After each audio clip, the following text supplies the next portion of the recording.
Tom Morello. Also at the anti-NATO protest was the Reverend Jesse Jackson of Rainbow Push Coalition, which is based here in Chicago. I asked him about the significance of the NATO summit and the protests.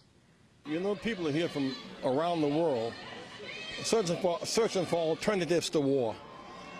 War seems to be expanding. People seem to have accepted NATO as a defensive organization. Defense against Soviet expansion in Europe, allowing Europe to restabilize as it has, and to keep the Germans from rearming. So the Soviet Union is gone. Germany is now an ally. Europe is stable again in the military and in the economic sense. But here we are today. We ventured into Iraq on the wrong target. $3 trillion in lives and money lost. What could $1 trillion do today? Why about every state budget deficit? The 750,000 public workers lost could get their jobs back.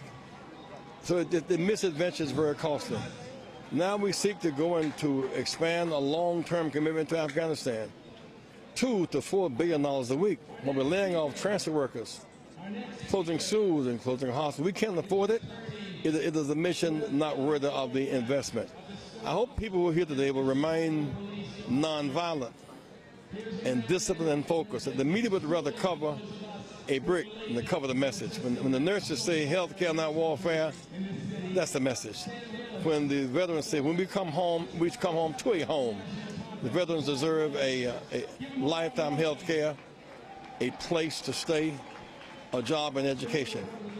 That message should not be lost. And if that message is affirmed, I think American people will embrace that message. The Reverend Jesse Jackson of the Rainbow Push Coalition based here in Chicago. And that does it for our broadcast. If you'd like to get a copy, you can go to our website at DemocracyNow.org, where the transcripts of the whole show will be up, as well as the video and audio podcasts. Tell your friends. They can go to DemocracyNow.org.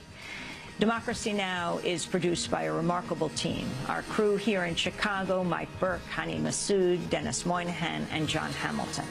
In New